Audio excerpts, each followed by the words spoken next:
चौंकाने वाली खबर, जांच एजेंसियों के रडार पर करीब 200 डॉक्टर्स हैं। कश्मीरी मूल के ज्यादातर डॉक्टर्स बताए जा रहे हैं। 200 डॉक्टर्स जांच एजेंसियों के रडार पर। पाकिस्तान में तो औरतें ऑलरेडी रेडिकलाइज्ड हैं, भारत में भी औरतों को रेडिकलाइज कर रहे हैं ये लोग, राइट? पाकिस्तान में इसकी जरूरत है नहीं इतनी, because the entire 25 crore population is highly radicalised. तो कहा यह जा रहा है कि शायद इंडिया के अंदर, और फिर दूसरा ये भी कहा जा रहा है कि मुसलमानों को इतना टाइट करो, उनके साथ इतना जुल्म करो कि फिर वो इस तरह के इकदामात करें जहां पे वो कुछ एक्स्ट्रा जुडिशियल या कुछ वो कानून को अपने हाथ में ले लें। मकबूजा जम्मू कश्मीर, फरीदकोट, हरियाणा से कुछ मुसलमान डॉक्टर्स को इमाम मस्जिद को गिरफ्तार किया गया। उनके प्लान था 6 दिसंबर का, क्योंकि 6 दिसंबर को दोस्तों बाबरी मस्जिद ढाया गया था, बाबरी मस्जिद को तोड़ा गया था। तो बोला कि साहब बाबरी मस्जिद की एनिवर्सरी में पूरी दिल्ली में कत्लो गारत हो जाएगी, 32 गाड़ियां फटेंगी। फिर ऐसा दिन डिसाइड करा जाएगा जहां पे मैक्सिमम भीड़ हो, जहां पे मैक्सिमम इंपैक्ट हो, फिर मीडिया आएगा, उसको एक्सप्लॉइट करा जाएगा। एक बहुत बड़ा दिल्ली में कत्लो गारत का खेल खेला जाएगा। आदिल की गिरफ्तारी के बाद ही फरीदाबाद, लखनऊ, नूह और पठानकोट तक फैला टेरर नेटवर्क एक्सपोज हुआ। वहीं सुरक्षा एजेंसियों के निशाने पर आदिल का भाई मुजफ्फर भी आ गया है। 200 डॉक्टर हैं, ज्यादातर डॉक्टर कश्मीर मूल के हैं और उत्तर प्रदेश के भी बहुत सारे डॉक्टर इसमें शामिल हैं जिनसे अब पूछताछ की जा रही है। व्हाइट कॉलर मॉड्यूल से संपर्क में थे सभी और उमर, शाहीन दूसरे आरोपियों से भी कांटेक्ट में थे। तो वहां पे स्ट्रगल है और वहां पे वो draconian loss already in place है। तो वहां पे जो मुस्लिम्स हैं या क्रिश्चियंस हैं उनके लिए बहुत मुश्किलात हैं।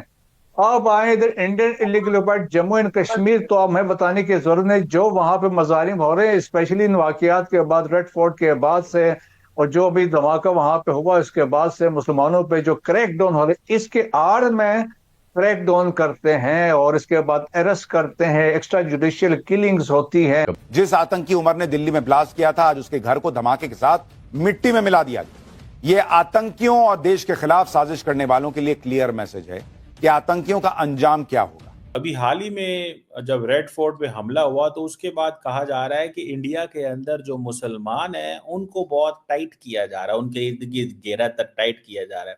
मिसाल के अंदर कश्मीर के अंदर जो है वो बंदे का घर ही गिरा दिया।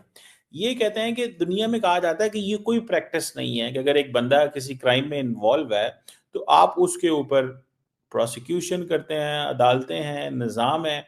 ये जो घर गिरा देने वाला या तबाह कर देने वाला तरीकाकार है, ये तो दुनिया में कहीं नहीं होता। सुरक्षा बलों ने उसके घर को ब्लास्ट से उड़ा दिया। एक धमाके के साथ डॉक्टर उमर का घर कैसे मलबे में बदल दिया गया देखिए। आतंकी उमर, मुजम्मिल और शाहीन तुर्की और पाकिस्तान के हैंडलर के संपर्क में थे। अब यह साफ हो रहा है, पुलिस के हाथ वो सीक्रेट ऐप लग गया है जिससे सभी आतंकी कनेक्टेड। मामलात किस तरफ जाते हैं, देखें मोदी का जो टेम्परामेंट है वो सारी दुनिया को पता है। बार बार जो उसको तशबीह दी जाती है कि हिटलर से, देखें एक आरएसएस की आइडियोलॉजी है और उस आइडियोलॉजी पे वो आज भी कारबंद है, वो उसी पे जो है ना चीज़ पे चल रहे हैं। देखें इतनी बड़ी हजीमत वो इतनी आसानी से बर्दाश्त नहीं करेंगे। देखें आपने 6 दिन की चले उनके साथ एक जंग लड़ ली, 6 तैयारे गिरा ली है, मगर उसके बाद वो रुके तो नहीं है। आज भी अगर देखें टेररिज्म बलूचिस्तान में ऑल टाइम हाई है। सितंबर अगर का महीना लॉसेस के लिहाज से देखें, हमारे जितने जवानान तो शहीद हुए ही हुए हैं, हमारे ऑफिसर केडर में से इतने ज्यादा बंदे शहीद हुए हैं जिसकी मिसाल माजी में नहीं मिली। पाकिस्तान अभी गहरे सदमे में है क्योंकि दिल्ली ब्लास्ट की जांच में हमारी भारतीय एजेंसियों ने बड़ा सुराग पकड़ा है।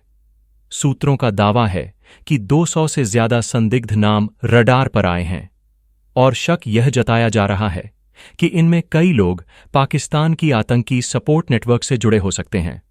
इस खबर ने पाकिस्तान में मातम और दहशत दोनों फैला दी है क्योंकि भारत अब हर सुराग को पकड़कर एक एक कनेक्शन को बेनकाब कर रहा है। भारत की एजेंसियां फुल एक्शन मोड में हैं और जिसने भी देश को नुकसान पहुंचाने की कोशिश की अब बच नहीं पाएगा। दोस्तों, वीडियो पसंद आया तो वीडियो को लाइक करें, कमेंट करें, जय हिंद और चैनल को सब्सक्राइब कर दें।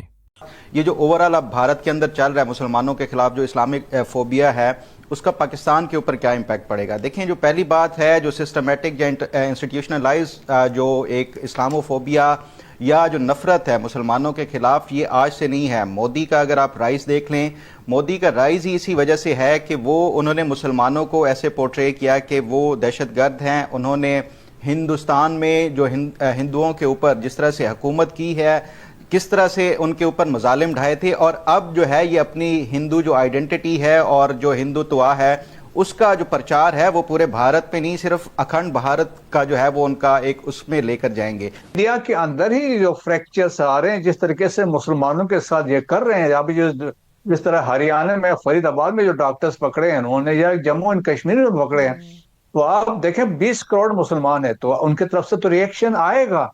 अगर इस 20 करोड़ में भी चंद हजार खड़े हो गए तो फिर इंडिया का क्या होगा? कि हम कहें कि जी इंडिया टूट जाएगा, देखें दोनों न्यूक्लियर स्टेट्स हैं, दोनों के इंटरेस्ट में नहीं है लड़ाई इस वक्त। देखें पाकिस्तान जिस स्टेज पे खड़ा है, पाकिस्तान देखें अपने इकोनॉमिक शेकल्स तोड़ने की पोजीशन में आना चाहिए। देखें अगर हम एक जंग में पड़ जाते हैं तो जंग की इकोनॉमिक कॉस्ट भी, और इकोनॉमिक कॉस्ट हमें वहां धकेल के ले जाएगी जहां से दोबारा उठना हमारा इश्यूज है। अगर इकोनॉमिक नंबर्स अभी आगे प्रोग्राम में डिस्कस करेंगे वो कोई इतने हेल्दी क्या मुसलमान को तंग किया जा रहा है कि नहीं।